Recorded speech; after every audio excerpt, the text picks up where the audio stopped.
Bom, começando, então, o nosso workshop, primeiro, agradecer a presença de vocês, que vocês se sintam abraçados pela espiritualidade, por nós, trabalhadores, pela espiritualidade dessa casa, né, que dirige essa casa, e que possamos estar sempre trabalhando em prol de conhecimentos, tirando as dúvidas, né, e aprendendo a lidar com as nossas emoções. O objetivo por que eu quis fazer esse workshop? O objetivo desse trabalho é pela forma que eu vejo as pessoas chegarem até mim aqui no centro em busca de ajuda, completamente desajorados, completamente desajorados, com emoções mal resolvidas e com sentimentos profundos, marcando ali uma tristeza profunda. Então, por essa razão, eu resolvi fazer esse workshop. Nós vamos ter, cada semana, um tema. Até a primeira semana de maio, nós encerramos, então, todos os temas. Vai ter online? Fizeram essa pergunta. Vai. Ela vai depois passar para o YouTube. E eu vou, então, para quem já me conhece, né? Já me conhece, tudo bem, mas para quem não me conhece, tanto daqui presente e o pessoal também do YouTube, que algumas pessoas não me conhecem, meu nome é Hilda, eu sou colaboradora dessa casa, com os meus trabalhos, né, com os estudos, com os trabalhos, e estou sempre à disposição, desenvolvendo cada vez mais formas de lidar com as pessoas que tanto necessitam dessa ajuda espiritual. Mas eu não estou sozinha, nós temos aqui o companheiro de trabalho, né, que é o Ednilson, que ele vai se apresentar também. Vamos lá, Ednilson. Não está saindo o seu som. Bom, boa noite a todos, né? Boa noite aos que estão presentes nesse momento, os que estão pelo YouTube também, né?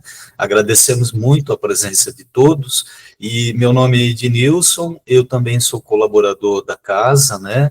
Eu trabalho especialmente junto às palestras e auxilio também um pouco nas palestras, e é um prazer enorme estar discutindo um tema tão contemporâneo, né? E tão necessário para todos nós, que eu acho que esse tema tem muito a ver, tem muito material útil que pode nos confortar, né, a todos, tá? Obrigado, Hilda, aí, pelo espaço, e passo a palavra para você novamente. Tá bom. Bom, então nós vamos começando com uma prece, né, como nós sempre começamos, onde nós buscamos os recursos na espiritualidade, para que com esses recursos possamos transmitir da melhor forma possível, que eu seja compreendida por vocês, e que eu encontre sempre a inspiração através dos mentores. Que Jesus nos abençoe nessa noite com muita paz, com muito equilíbrio, e que a gente possa introspectar bastante do que vamos falar aqui. Que assim seja. Bom, essa série de sentimentos, nós vamos abrir essa série de encontros falando um pouco, antes de começarmos no sentimento, vamos falar um pouquinho sobre da neurociência. Então, a neurociência, deixa eu abrir aqui,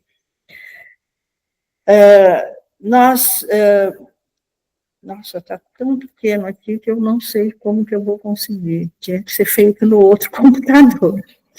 Então, para obter equilíbrio na vida, é importante cultivar uma mente sã para que o corpo seja sadio. Então, a gente acha que não tem nada uma coisa com outra, mas tem. Nós temos que ter a mente sadia para que os pensamentos que vão ser decodificados pelo nosso corpo físico, em forma de atitudes, em forma de palavras, sejam sadios também. Mas como que funciona isso? Porque o que tem a ver o pensamento com o corpo físico? O corpo físico é uma ferramenta do espírito. Ele é uma ferramenta de trabalho. Ele é manipulado pela essência espiritual. É o meu pensamento, a ideia que eu crio, que vai passar essa onda impressionada, né, com a minha ideia, vai passar para o meu corpo espiritual, que vai chegar transferir para o meu corpo físico. E nessa transferência vai ser feita como essa transferência? Pelo meu sistema nervoso central. Chegou no sistema nervoso central, vai acionar todos os meus sistemas e vai chegar nos meus neurônios, no meu cérebro. E ali é que eu vou decodificar aquela ideia e vou expressá-la aqui fora, tanto pela escrita, ou pela fala, ou pela minha atitude aqui. Então, a neurociência vai trabalhar essa saúde mental. O trabalho da neurociência é buscar esse equilíbrio mental para que a gente tenha também o equilíbrio físico, a saúde física. Então, nós vamos através desse estudo, mostrar bastante isso, esse tráfico, né, de ideias que nós criamos na nossa mente e que se mostram aqui na minha personalidade, na minha forma de ser. Então, agora eu vou buscar o tema da noite, que não é esse aí foi só uma explicação, né? Eu estou bem atrapalhada com esse computador pequenininho aqui, porque a letra dele é muito miudinha.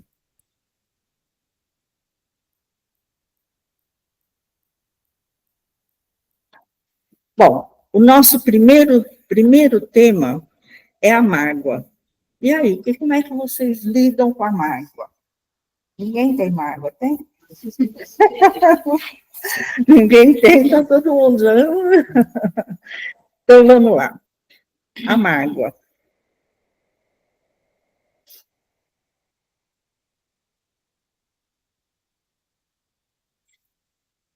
O que significa para nós a mágoa? Como que nós sentimos a mágoa? Como que vocês sentem a mágoa? O que vocês sentem naquele momento que vocês falam, estou magoado? Um aperto, né? Então, é um desgosto recolhido, eu estou falando o que a ciência fala disso para nós, cujas marcas transparecem no nosso semblante, nas palavras, tristeza, amargura, pesar. Então, olha só a mágoa, o que faz com a gente. Nos deixa tristes, acabados, lá no fundo do poço, nos colocando numa situação de insegurança, de baixa autoestima, de insegurança, de baixa autoestima, e nós precisamos reverter essa situação, porque ninguém vive feliz, vive bem com um sentimento desse retido. Sem dizer que na raiva, na mágoa, nesses sentimentos onde envolve outras pessoas ou outras situações, nós ficamos ligados àquela pessoa energeticamente, porque nós estamos sugando a energia delas e estamos projetando nossa energia para elas. Nós estamos fazendo uma troca de energias que não são saudáveis. É uma troca de energia, estou mandando uma energia de raiva, de tristeza, de angústia, e estou ligada com ela, puxando a energia dela para mim, porque quando eu estou pensando em alguém, eu estou puxando energia para mim dessa pessoa. Continuando aqui, a mágoa é um tipo de emoção interpretado pelo cérebro como algo doloroso. Então, o que a neurociência quer dizer com isso? Que quando eu estou magoada, eu estou decodificando uma ideia, porque esse sentimento começou com uma ideia. Alguém me fez alguma coisa e essa coisa que foi feita ali me feriu. Não gostei, né? Assim, é uma reação de não gostei. E nesse momento isso vai passar essa impressão para o meu corpo espiritual e vai chegar no físico, e eu vou decodificar isso com palavras agora. Então, ele fala que daí, ou é palavras, ou é um sentimento. Então, pensamento gera emoções, que geram sentimentos, agora já está aqui. O sentimento já está no físico. Esse sentimento ativa os nossos mecanismos de defesa, que são variados. Nós temos vários, nós vamos falar sobre esses mecanismos de defesa. Nós buscamos, quando nós queremos fugir de alguma coisa, nós não buscamos uma fuga emocional. Quer dizer, eu quero fugir de uma situação, eu busco uma fuga lá, né? Por isso que muita gente vai para certos vícios, outras pessoas se fecham na depressão, né? Nós buscamos uma fuga para aquilo. Então, há pessoas que sentem vontade de revidar, outras podem se afastar e ignorar, outras tentam esclarecer, tirar satisfação. Cada um de nós vai buscar uma solução para aquele sentimento, porque aquilo é uma dor. É uma dor que o corpo quer uma solução, ele busca uma solução. Quer falar alguma coisa sobre esse primeiro item, Ednilson? Hilda, eu gostaria de fazer um acréscimo aí, né, que está bem na linha do que você está falando, não sei se todos estão me ouvindo direito, né, que a mágoa, ela anda muito junto com o ressentimento, né, o ressentimento é o ressentir, ou seja, eu estou sentindo ainda aquele sentimento negativo ou aquela coisa ruim, né, que aconteceu comigo, e a mágoa eu estava lendo um material sobre isso, e ele falava o seguinte, que a mágoa é o resultado de todo sentimento negativo que não foi bem entendido, bem compreendido, que não foi trabalhado, sabe? E ele fica ali guardado, né? E às vezes fica por décadas guardado e a pessoa fica ali e alguém falou alguma coisa e a pessoa ficou magoada, mas essa outra pessoa já está feliz, nem percebeu, mas a gente está ali entupido com aquela mágoa e a nossa vida está infeliz, né? Então a mágoa tira o nosso momento de felicidade, né? Presente, né? E ele está muito ligado a esses sentimentos negativos quando não trabalhados, tá? Eu queria só colocar esse acréscimo aí. Tá. E sem dizer que a mágoa, ela somatiza, quando a pessoa é muito magoável, tudo magoa, tudo melindra, ela somatiza no corpo físico, tumorizando. Ela vai se tornar um tumor. Pode ser até maligno, dependendo da quantidade de negatividade que a gente pôs naquilo.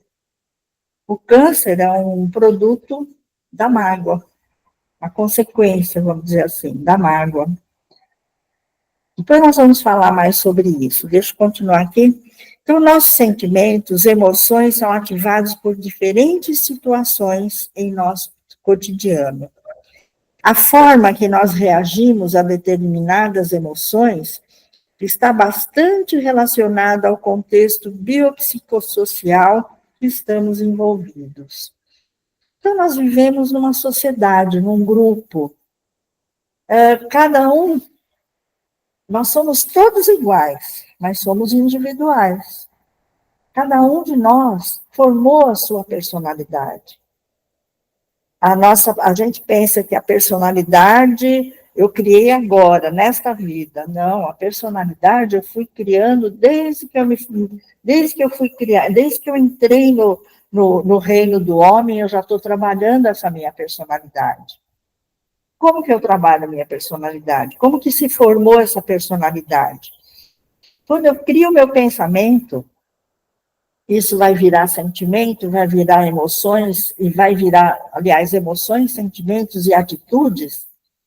Essa atitude, quando chega nessa atitude aqui no físico, já me envolve fisicamente, eu já estou envolvida numa energia daquele pensamento. Essa energia já faz parte da minha maneira de ser. Isso é a personalidade.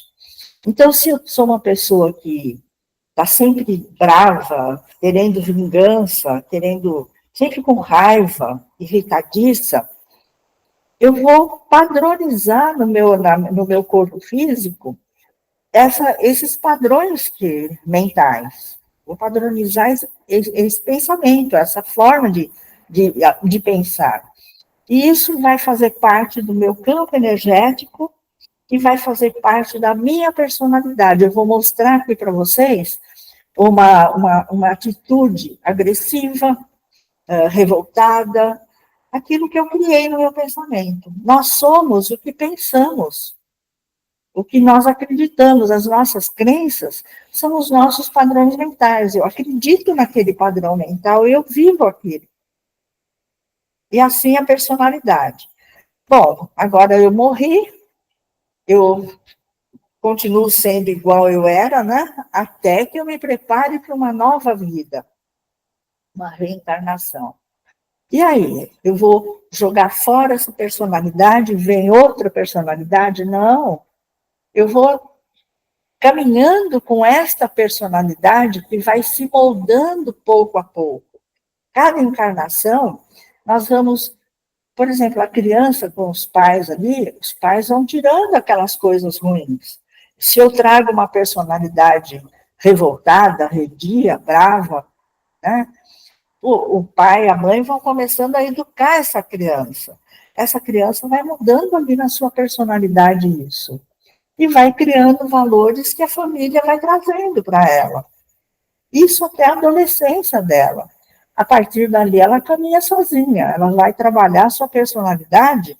Por isso que é importante, da forma que ela for trabalhando, né, for compreendendo, ela vai trabalhar a personalidade. Por isso que nós temos que estar atentos se somos melindrados demais, se somos irritadiços demais, se temos inveja, porque a função nossa na vida é desenvolver valores. Porque a evolução é justamente o desenvolvimento dos valores, tanto morais quanto intelectuais. A evolução nossa se dá numa balança, como uma balança de 2 pratos, aonde você vai crescendo aqui, né? Vai pondo peso aqui da moral e vai pondo aqui o teu intelecto. E vai caminhando com isso pela vida. Cada vida você desenvolve um pouco mais uma coisa, um pouco mais outra, mas quando você chegar no pico, no máximo, objetivado por Deus para a nossa evolução, no ser angelical, nós temos que estar com essa balança equilibrada. A finalidade da encarnação é essa. Então, a personalidade nós vamos moldando a cada momento. Cada atitude nossa vai se registrando nessa personalidade. E nós podemos mudar isso. Nós podemos melhorar isso, porque já temos consciência, já somos adultos, né? Ô, Hilda, posso só fazer um acréscimo? Pode. Isso que você está falando de personalidade, né? E às vezes a mágoa, ela surge durante a fase infantil ou pequena, e não é só o adulto que é magoado, né? E a criança também, ela sofre com sentimentos negativos, né? E às vezes... traz, né, Edilson? Ela traz com ela já isso. Traz, ela tem uma rejeição, por exemplo, quando ela é pequena, né, Hilda? E aí, nessa rejeição, ela começa a entender que o mundo, ela não tem valor para o mundo. E ela constrói errado a personalidade dela com relação a esse valor. E aí ela vai refletir, sem saber, na vida adulta, em todas as relações que ela tiver. E ela vai ser uma pessoa difícil para conseguir se relacionar com o outro, né? Porque acha que tudo é muito difícil e ela não tem valor, né? E está sendo desprezada e tá. É esse melindre que você estava falando, né? Que fica muito melindrado. E às vezes isso pode vir lá do passado também, né? E está aí como uma mágoa, um sentimento muito negativo que atrapalha a vida dessa pessoa adulta, né? Com certeza. Bom, dito de outra forma, as nossas atitudes e reações sofrem influências, olha, as influências que nós sofremos da nossa constituição genética é uma das influências. Nós vamos falar sobre genética, nós vamos falar sobre a genética para a gente depois entender como que essa constituição genética vai mexer com a gente. Então, sofremos da constituição genética, da educação que recebemos, do tipo de personalidade que trazemos e da influência do meio em que vivemos. Então, nós sofremos influência do meio, da nossa personalidade, porque às vezes aquilo é tão marcante, né? A minha raiva é tão marcante em mim que eu não consigo quase que controlar. A minha mãe já tentou tirar, né? Um exemplo, já tentou quando eu era pequena tirar, mas não conseguiu, porque é muito forte em mim aquilo, e eu cresci e estou com dificuldade de lidar com isso. Por quê? Porque aquilo está muito forte, está muito marcado na minha personalidade. É uma dificuldade que eu vou encontrar para ir me libertando daquilo de encarnação para encarnação. Não consigo, às vezes, numa encarnação só. Se conseguir, que bom, né? Mas nem sempre conseguimos. Então, nós temos somos influenciados pela nossa personalidade, pela influência do meio que vivemos, né, do social, pela nossa constituição genética e pela educação familiar que nós temos ali no nosso ciclo familiar. Influência genética, o que é? A neurociência diz que a influência genética é a herança de características físicas e comportamentais de pais para filhos. Essas características são transmitidas através do DNA. Bom, tudo bem, a gente traz essas características, mas que vêm de pais para filhos. Mas por que pais e filhos são tão parecidos em algumas características que vão transferindo um para o outro? No Espiritismo, a gente entende que nós nos agrupamos no seio familiar pela sintonia. Então, outro dia surgiu uma pergunta assim, Edmilson, na sala de passe, uma pergunta assim, para os trabalhadores lá, que eles não souberam responder, porque eu estava aqui, eles vieram me perguntar depois. Daí eu dei a resposta pela internet para o pessoal. Por que numa família, um tipo de doença rodeia todas as criaturas desse grupo familiar? Então, por exemplo, um câncer com pessoa, depois com a outra da família, com a mãe, depois com o filho, depois várias pessoas com a mesma doença vêm a desencarnar. São espíritos que alimentam os mesmos padrões mentais, se identificam pelos padrões mentais e se agrupam e formam uma família.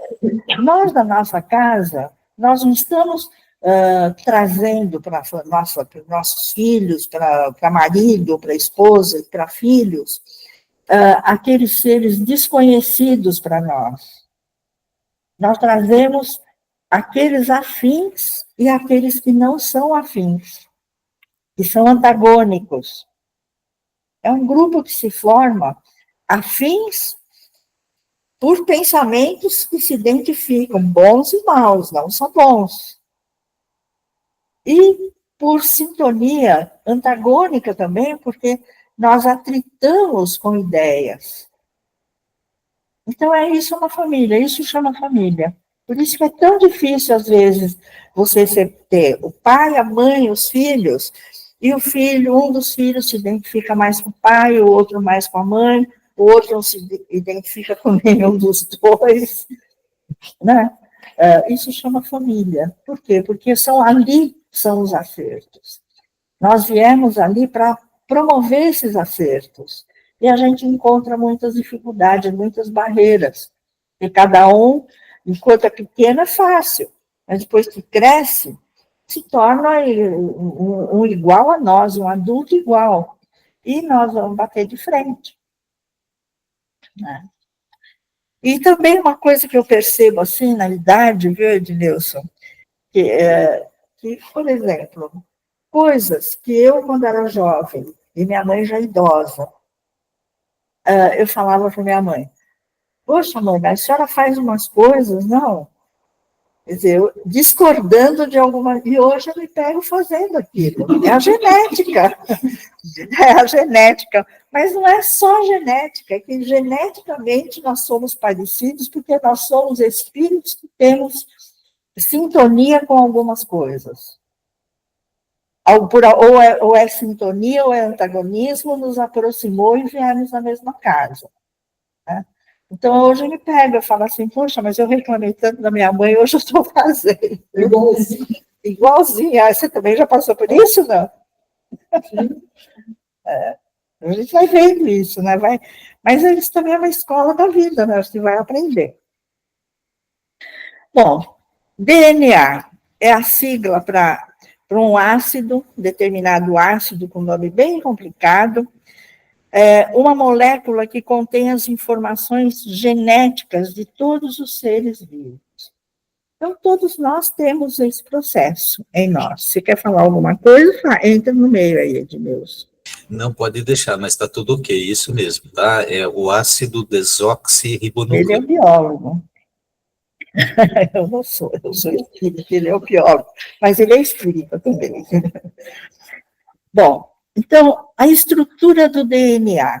A estrutura do DNA, vou virar para vocês aqui, olha, vocês estão vendo esses negocinhos aqui? Essa é a estrutura do DNA. Então, Ednilson não viu, mas depois eu mostro, você vai ver no vídeo. Não, tranquilo. Não sei nem se passou no vídeo, porque eu virei para vocês, acho que não saiu ali, mas tudo bem. Esses degraus, olha, porque é assim, né, cruzado assim, né, e vai formando esses meios aqui, né? Então, esses degraus são formados por pares de bases nitrogenadas, formam aquela base, que são as moléculas. Então, ali nós temos adenina, timina, guaína, não é isso, Ednilson? Citosina, todos esses elementos nós temos ali. A gente não entende muito o que é esse DNA, mas ele é isso, é uma química, né? Um processo químico ali, não é, Ednilson? O DNA está presente. Aonde está esse DNA em nós? Ele está presente na mitocôndria da célula. Então, todas as nossas células têm o registro nosso. É a nossa marca ali registrada. É o nosso DNA. E é o que é interessante, né? Que é a grande mágica da vida. Essas células morrem, nascem outras, e elas trazem essa genética junto. Esse DNA, esse processo nosso. Elas carregam, se formam, carregando a nossa história. Isso mostra o quanto a essência espiritual, o espírito, que somos todos nós, atuam no corpo físico para deixar ali registrada a característica do espírito. Então, aquilo que eu mostro aqui, aquilo que esses registros das minhas células, são a minha realidade, a minha característica. As laterais da escada, esses lados assim, né, que eu pus assim, então essas laterais são formadas por moléculas de açúcar e fosfato. Então, é isso que é o DNA.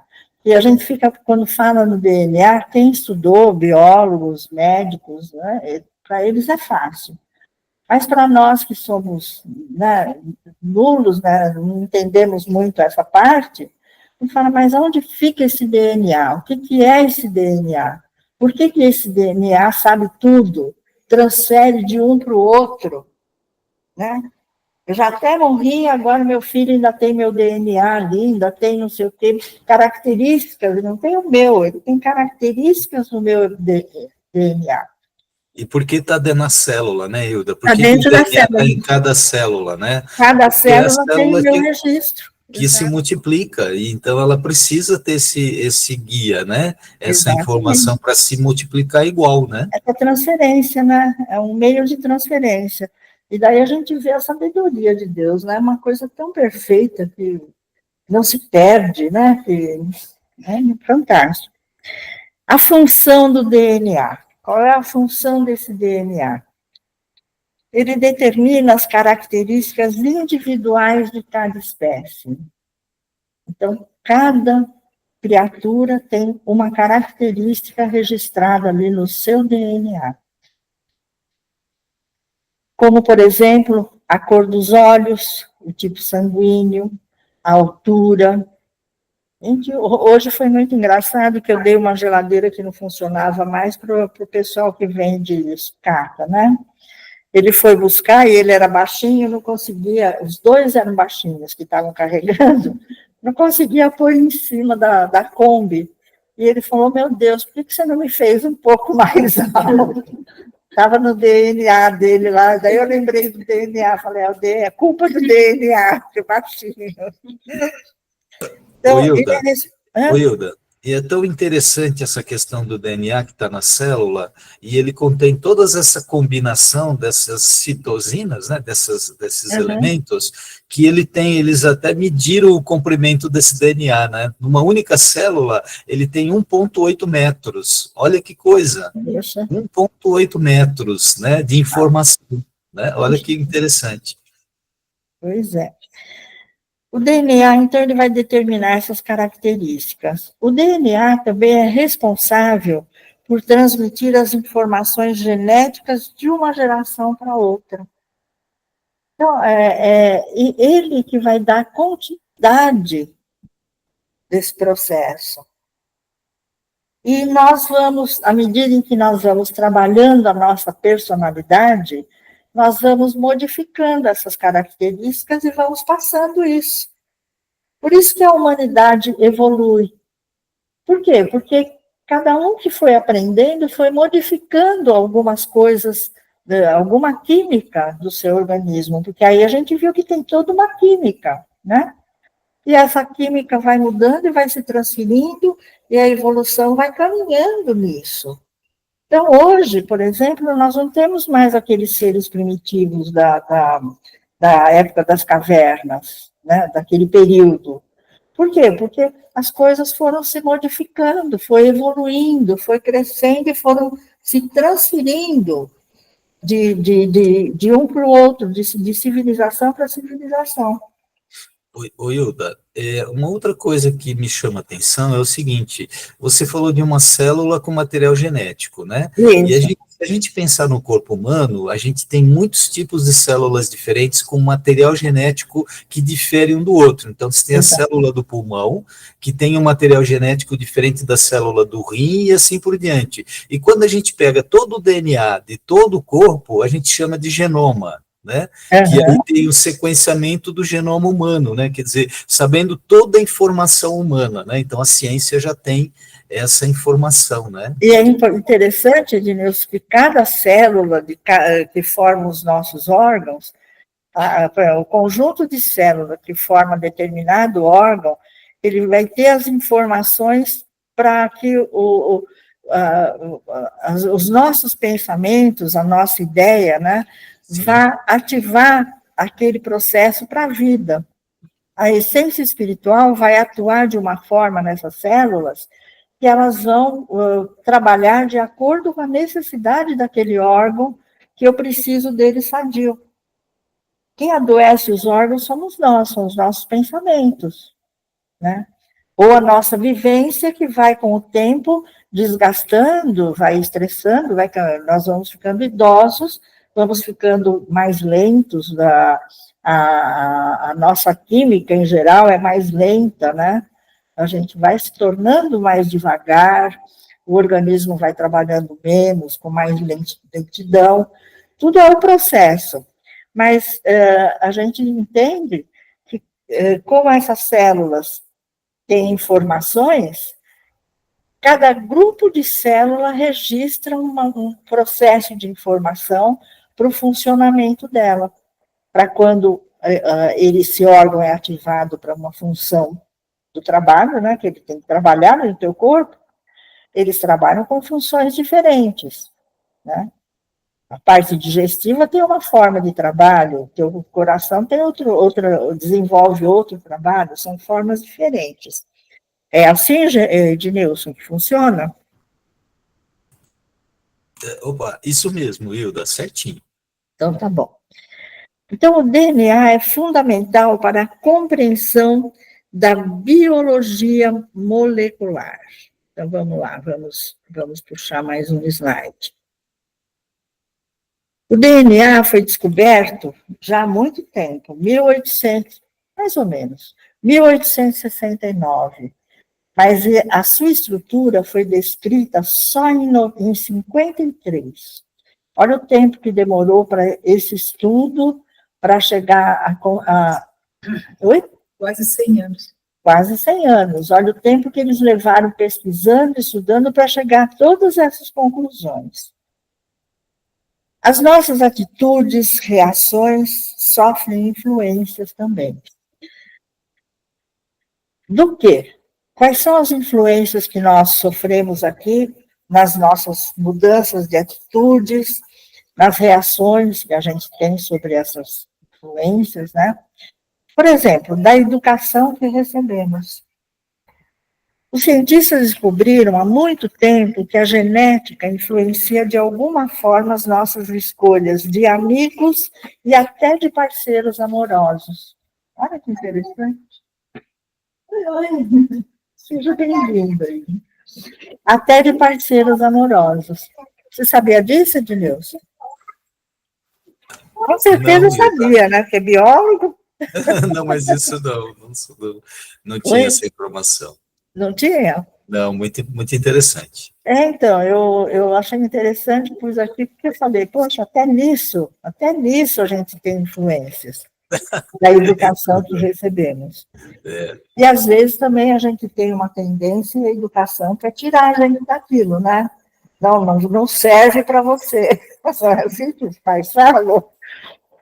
Estima-se que 30% a 60% das características de personalidade sejam hereditárias. De acordo com estudos recentes, já foram identificados genes associados à extroversão, à agressividade, a perfil antissocial, a depressão e a transtornos alimentares. Olha quantas influências existem no nosso comportamento, não? Ô, Hilda, como é interessante porque o DNA não transmite mesmo só característica física, e é comportamental mesmo, né? Olha como isso é importante, né? Para a gente olhar. Então, não é só uma influência espiritual, às vezes, que a gente tem de um determinado processo, né? Mas, às vezes, a genética também está contribuindo, né? Exatamente. Depois, no final, eu abro espaço para vocês perguntarem alguma coisa aqui. Então, vamos ver os fatores que moldam o nosso modo de ser. No ambiente, na nossa casa, no nosso ambiente.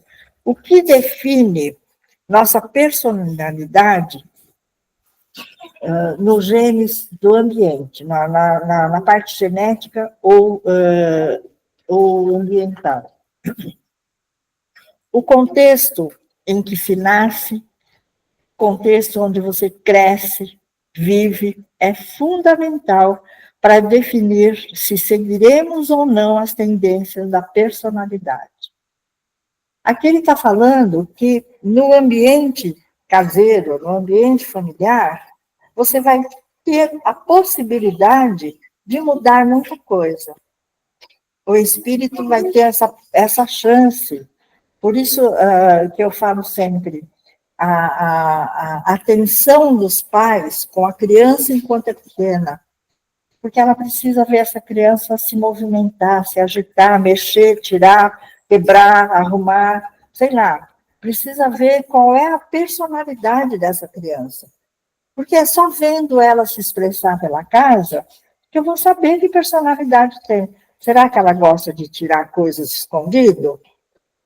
Na inocência dela, ela gosta de tirar e esconder? Eu sempre conto nos cursos, quando eu estou falando sobre isso, de um caso que aconteceu na minha casa com crianças. Quando meu filho fez 3 aninhos, ele convidou as crianças da escola. Eu convidei as crianças da escolinha, do berçário onde ele estava. E eram todos da idade dele, porque eram tudo da mesma salinha dele. E meu marido comprou aqueles carrinhos pequenininhos de ferro da Matchbox, não sei se é do tempo, isso aí é tão antigo que eu não sei se é do tempo de vocês. E distribuiu para as crianças. No dia seguinte, distribuiu um para cada criança. No dia seguinte, veio uma mãe com a criança e me devolvendo um carrinho. Eu falei, não, mas o carrinho era para ele levar. Ele falou, sim, era para levar um, ele levou 2. Eu falei, mas não tem importância. Ela falou, não, tem, olha só a firmeza dessa mãe. Ela falou, não, ele levou 2 e era para levar um. Então, ele não tinha que levar 2. Ele pegou, e daí, olha, a criança como agiu em casa.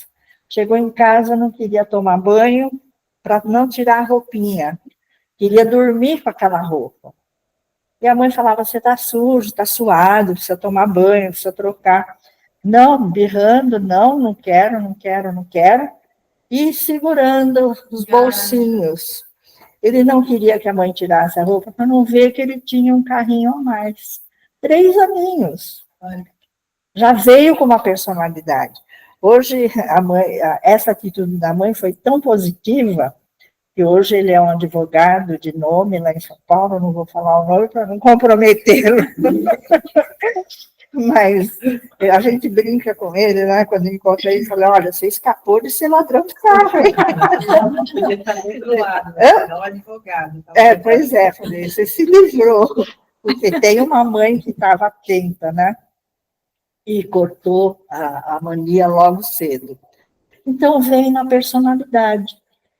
Então, esse texto, esse trecho aqui, que eles colocaram no tema que eu tirei ali da neurociência, ele vai falar que o ambiente familiar é muito importante, porque nós trazemos tendências parecidas com algumas parecidas com o bloco familiar, mas nós trazemos também algumas coisas nossas e que precisam ser trabalhadas. Então, a função da mãe é cultivar as boas coisas naquela personalidade, para ele adquirir outras somando naquelas, ou bloquear as que não são, eliminar daquela personalidade o que não é bom, o que não serve. E depois ele vai fazer isso para o resto da vida dele sozinho, né? Porque vai chegar numa idade que vai ser independente. Ô, Hilda, só um minutinho, que olha como é interessante que dá para a gente visualizar no mundo animal a questão da genética trabalhando também o comportamental e não só o físico. A tartaruga, quando nasce, a tartaruguinha enterrada no meio da areia, ela sabe para onde ela tem que ir. Ela sabe que ela tem que ir na direção do mar e não na direção oposta, da floresta ou da terra, né? E ela vai na direção do mar. O animal, quando nasce na savana, ele sabe que tem que mamar o leite da mãe que está em tal lugar, né? E assim, é tudo muito, comportamental. É a genética trazendo um comportamento que é para a vida, né? E esse comportamental está relacionado à sobrevivência do animal na natureza, senão ele morre, predado, né? Verdade. Bom, nós temos também a influência genética. Já foram identificados genes associados à extroversão, já falei, isso aqui eu já falei. Nós temos as experiências nossas, nós experimentamos situações. Então, acontecimentos na infância marcam, muitas vezes, profundamente aquela criatura, e isso vai ser mostrado para a família e para a própria pessoa, às vezes na adolescência, na fase adulta. Quando que vai ser mostrado isso? Quando que vai eclodir, ou explodir, não sei qual é o termo certo aqui, um sentimento, um recalque que vem lá do passado. Aquilo está lá no registro nosso, guardadinho. Mas Por que agora esse registro veio na minha adolescência? Ou em outra fase etária qualquer? Porque em algum momento daquele período, eu passei uma situação que criou em mim uma emoção, gerou um sentimento que se identificou com aquele que eu passei quando era pequeno, ou que eu passei numa outra vida.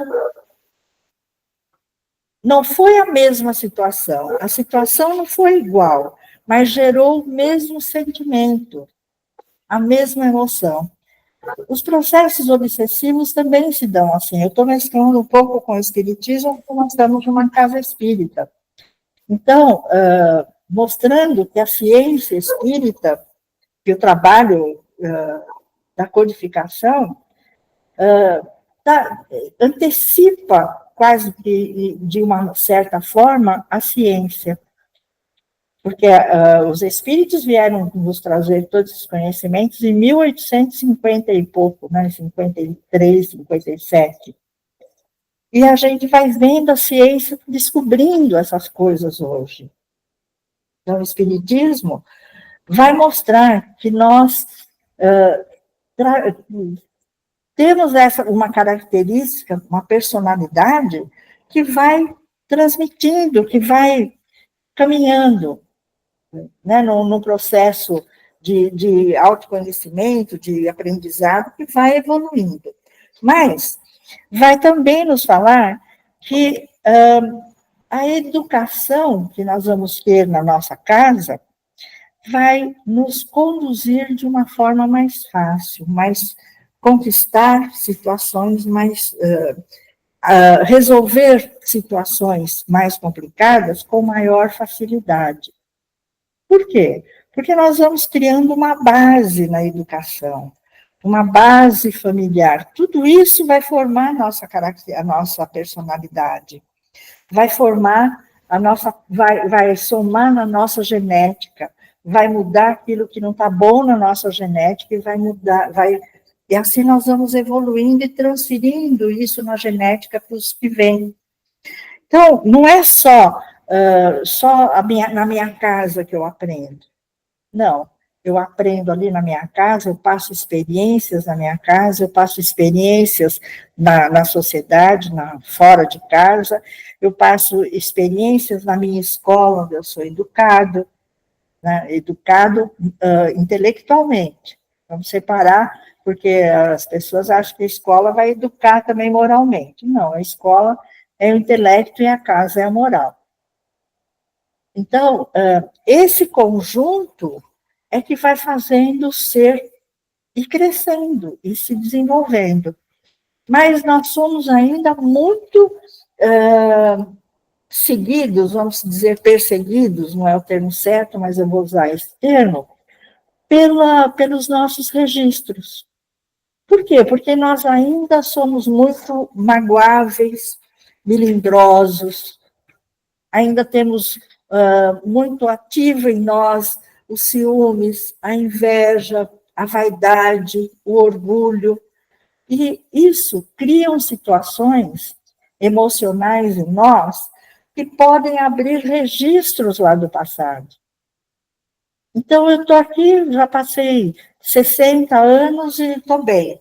De repente, eu entro numa depressão profunda, algo me feriu muito grande ali, me machucou muito o meu sentimento, um sentimento muito grande ali, muito forte, né, de algo que aconteceu, mas esse sentimento, a atitude que gerou isso não foi igual àquela, mas o sentimento foi o mesmo. Então, eu abro aquele registro e agora vem tudo somando aqui. Entendeu? Você traz aquilo do passado. Você traz aquilo da tua infância, que é passado também. Né? Passado não é só outra vida. Tua infância foi passado, então, o que passou, né? Então, na educação, vamos ver. A escola traz ensinamentos diferentes dos aprendidos em casa e trabalha e revela as particularidades e escolhas.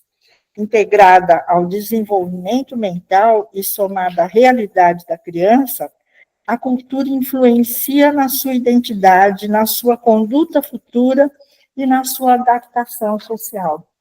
Essa é a função da escola, do estudo que a gente faz, da educação escolar. Vocês querem dar uma paradinha para uma água ou pode continuar? Pode continuar? Daí vem a puberdade. Olha só, agora é a fase perigosa. Porque com a transição entre a infância e a adolescência, há uma efervescência hormonal. Começa todo um processo diferente, né, que a gente desconhecia até ali. Tem toda uma efervescência neural, sexual, emocional, que impacta a personalidade. Então, ampliam-se os conceitos, discussões, medos, autorreflexões. Nessa fase, segundo estudos, reduzem-se a autodisciplina dos meninos e a estabilidade emocional das meninas. É aquela fase que a mãe fica enlouquecida, né? Não sabe, não compreende. Mas é lógico que ele tem que ter esse processo ali. Vai vir à tona esse processo de discutir, de querer impor alguma coisa, porque ele está passando por uma transformação que ele desconhecia, uma transformação muito grande. Ele está buscando agora, com essas coisas que estão eclodindo nele, coisas que eram proibidas até ali, eram omitidas para ele até ali, principalmente referente à sexualidade. Então, imagina com que força isso vem para um adolescente.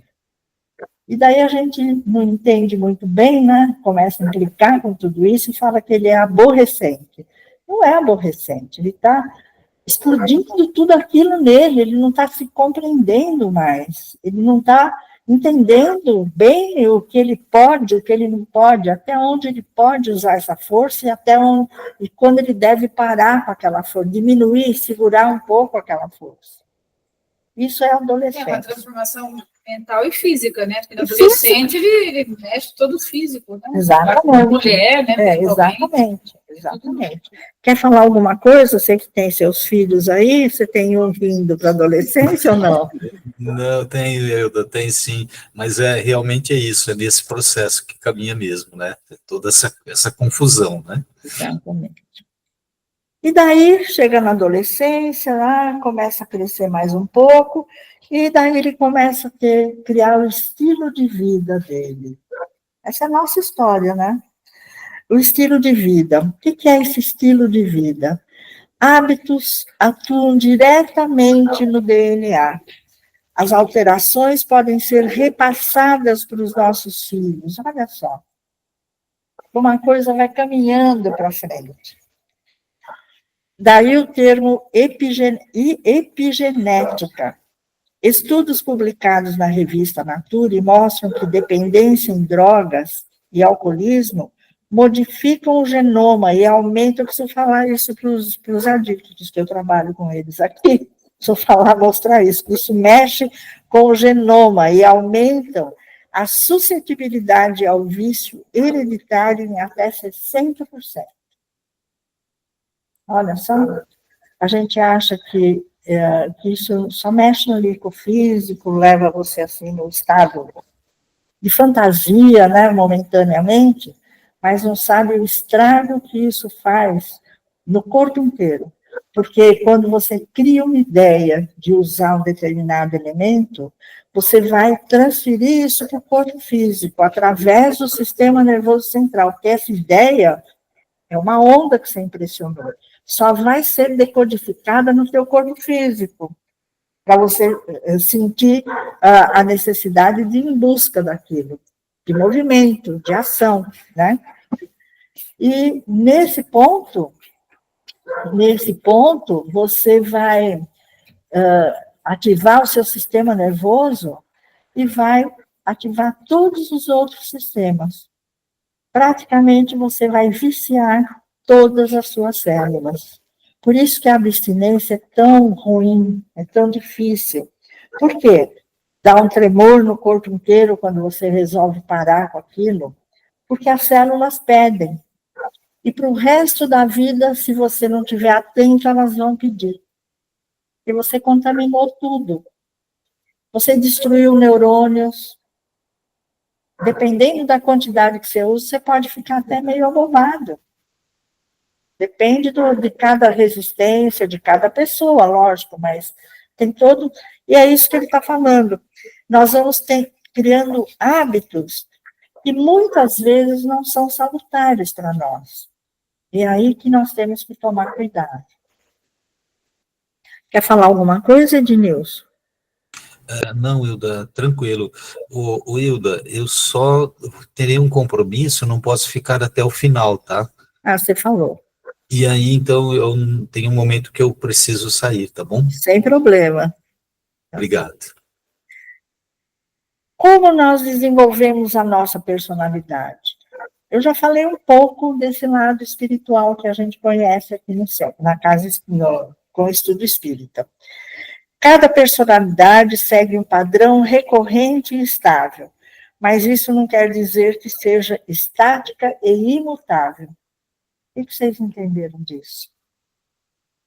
E todos nós seguimos um padrão e vamos incorporando aquele padrão, né, na nossa personalidade, aquela forma de ser, sofrendo essas influências todas que eu coloquei aqui.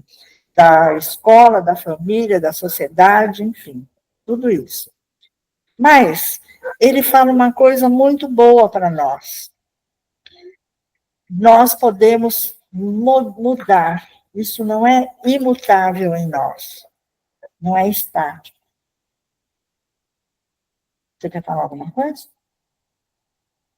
Você tá... Não, ótimo, né? Uma ótima informação. Deve ser fácil. Mas... Então, se eu tenho na minha personalidade a agressividade, imagina se eu não pudesse nunca mudar. Eu não ia chegar nunca lá na evolução que Deus objetivou para nós, porque eu ia ser sempre agressiva. Mas aquilo não nasceu, não foi criado comigo, fui eu que desenvolvi. Deus não me criou agressiva. Deus me criou simples, ignorantes, para mim começar tudo lá do comecinho. Desenvolver todas as sementes que ele já estipulou ali para a nossa evolução. Então, tudo que vem ali na personalidade, fui eu que criei. Eu que incorporei isso na minha personalidade. E isso é mutável, você pode mudar. À medida que nós vamos compreendendo, nós vamos moldando essa personalidade. Compreendendo, às vezes sofrendo, né? Geralmente a gente exatamente. Que a gente vai compreender com essas consequências, né, Mara? As consequências. Então, Hilda, com licença, eu preciso sair, tá? Então, uma boa noite para você. Obrigado, boa noite. Foi um prazer grande estar com vocês. Até a próxima semana. Nós que Até agradecemos. Depois mais, tchau. Falando. Tá bom, tchau. Até mais. O processo de desenvolvimento é gradual e se inicia segundo a ciência na infância. Não, desculpe. O processo de desenvolvimento é gradual e se inicia segundo a ciência na infância. Mas, como ele vai falando, nós espíritas consideramos antes, como aqui o espiritismo entrou no meio, né? Já falou. A ciência fala que é gradual e se inicia, segundo a ciência, na nossa infância. Mas o espiritismo vai noutra infância, na nossa infância espiritual. Quando que é essa infância espiritual nossa? Quando nós entramos no estágio do homem. Porque nós nos desenvolvemos, nós fomos criados como princípios inteligentes, não como espíritos assim que somos, como somos hoje. O Adão que a Bíblia coloca é um ponto onde a humanidade começou a desenvolver a consciência. O Adão despertou a consciência, ele percebeu que estava nu, ele percebeu que era diferente da mulher, que era diferente dos animais. Ele começou a perceber as diferenças, ele começou ali a desenvolver a sua consciência. E nós estamos, ele não, é uma simbologia, porque ele não foi o primeiro ser. Nós viemos de um processo do reino animal. Então, Darwin fala sobre isso, e outras filosofias, outras ciências vão surgir que vão falar mais ainda sobre isso. Então, nós somos criados como princípios inteligentes. Nós costumamos dizer que nós viemos do átomo e vamos chegar ao angelical. Então, a nossa trajetória é do átomo ao angelical. Angelical é a dimensão dos espíritos puros. Mas e o átomo? Nós viemos do átomo? Sim. No universo existem 3 elementos só: Deus, espírito e matéria. Então, Deus é o criador, é a fonte primeira de todas as coisas. Ele criou esses elementos. Ele criou o elemento que vai dar origem ao espírito e que vai dar origem à matéria, as formas, o elemento material do universo. Então, a atuação dele não um ser humano, dessa inteligência suprema, numa partícula, numa subpartícula, que nós chamamos de mônada, vai dar origem ao princípio inteligente. Ele atua nessa partícula, que é uma subpartícula, o elemento mais simples da natureza, com a intenção, que é a força de intenção que trabalha, que se materializa, né? Quando nós materializamos algumas coisas na nossa vida, é o nosso querer, é a nossa força de intenção, é o nosso pensamento firme de ação, de construção, né? Ele atua nesse princípio, nessa mônada, e ela se agita, começa a atrair outras, e ela vai fazer isso no vegetal. Ela vai estagiar no vegetal, esse princípio inteligente que ele criou ali, e vai começar ali a se agitar, vai no vegetal receber estímulos, contrai, dilata, né? Contrai, dilata, para que ele comece a agregar mais partículas para si, como se ele fosse formar para si um corpo. Né? Ele aderiu partículas. Quando ele aderiu partículas, esse princípio inteligente já está se identificando. Olha, do lado da sala de passe tem uma porta, você abre e você vê um início. Esse princípio, então, agora já se identifica com o vegetal. Ele já começa a transitar para o vegetal. Nesse vegetal, ele vai ter uma série de caminhadas, né, vamos dizer, entre aspas. Ele vai passando pelos estágios, né, em outras fases vegetais, para ele ir desenvolvendo todo tipo de sensações. É o campo das sensações. Então, ele já sente calor, já sente o frio, né? Já tá, nós vamos nos desenvolvendo pouco a pouco, até que a gente vai entrar no reino do animal, onde nós vamos desenvolver os instintos. Nosso primeiro estágio nesse reino aqui vai ser naquele, sabe aquelas plantinhas que já evacuam, já tem um tipo de plantinha que já libera fezes, uma coisa assim. Se vocês forem procurar, vocês vão entender. Ali nós já estamos transitando para o reino animal. Nós vamos começar no reino animal na célula, né? Com a primeira célula, depois vamos fazendo, enfim, vamos desenvolvendo o processo assim. Ali nós vamos desenvolver todo tipo de instintos, até chegar numa fase nossa de animal, onde já tenha os instintos muito fortes e bem desenvolvidos. O instinto maternal, o instinto de conservação, o instinto de defesa, enfim, todos os instintos. E a gente, então, já está pronto para começar as encarnações como ser humano. Porque já desenvolvemos o que precisávamos para ter vida humana. Ali nós começamos a ter as primeiras encarnações como animais, praticamente. Começamos as primeiras encarnações andando ainda com as mãos no chão, né? Para depois começar a... Você achou? Para depois começarmos a erguer o corpo e começar a andar sobre as pedras, e assim nós vamos caminhando.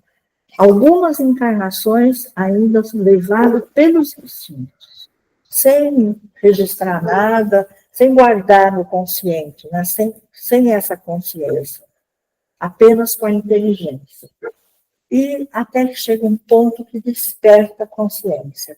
É o ponto que a Bíblia põe no Adão. E as igrejas acham que ali é o primeiro homem que foi feito do pó. O que é o pó? Quem sabe dizer para mim o que é o pó?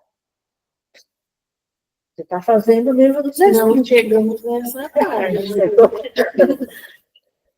O pó não é átomo. A poeira cósmica, o pó não é partícula, não é uma partícula. Tudo é átomo. Tudo são junções de átomos, combinações. E daí tem uma passagem na Bíblia que fala assim: do pó foste feito, ao pó retornarás. Quer dizer, você é um conjunto de átomos, o mundo físico, nós estamos falando de mundo físico. Você é um conjunto de átomos de pó que um dia vai se desintegrar e vai se tornar pó de novo. Vai se tornar átomos, partículas novamente. Entendeu? Então, a Bíblia tem simbologias ali que a gente precisa decifrar. Então, esse processo evolutivo, nós vamos tendo um desenvolvimento gradual, e a ciência coloca como infância aqui, mas o Espiritismo coloca como essa outra infância, quando nós despertamos a consciência e começamos as encarnações já conscientes do que a gente aprendia, conscientes do que podia ou não podia fazer. Como que eu aprendi o que podia e o que não podia? Pelo que foi dando errado. Eu já tinha consciência. Fiz isso, não deu certo, eu não faço mais. Faço de outro jeito. Plantei aqui, não pegou, é sinal que isso não vai pegar, não vai dar fruto. Eu vou buscar outro recurso. Nosso processo caminha assim. E ele vai fazer uma descrição assim: aos 8 meses de vida, a criança já pode apresentar ataques de raiva. Olha como a personalidade vem com ele. De 1 a 3 anos, ele já pode imitar os adultos. Ele pode questionar, já vem com a teimosia, já questiona. E tem criança pequenininha já é teimosa, né? Já tem a tema dela. De 3 a 4 anos, ele mostra que tem opinião, que aprende a resolver os conflitos. E é bem assim. Então, cada personalidade, tem uma formiguinha querendo pegar aqui, ela está ali na mesa. Cada fase nossa vai trazendo um aprendizado, um processo de evolução. Então, de acordo com um projeto da Universidade de Edimburgo, na Escócia, a personalidade em idosos, olha que interessante, se altera à medida que as mudanças em suas vidas começam a ser mais rápidas. Então, o que demorou de mudar lá atrás, que eu tinha mais vivacidade, mais disposição, as coisas mudavam com mais facilidade. Agora são mais lentas. Para mim fazer uma mudança agora já é mais difícil, pela idade, algumas coisas eu não consigo fazer mais, com 82 anos tem coisas que você não consegue mais fazer, né? Mas você vai equilibrando com as que você consegue. Então ele vai colocando que nessa fase a gente tem mais reflexão, porque a gente é mais lento nas atividades e você reflete mais, você fica mais reflexivo, você fica mais observador.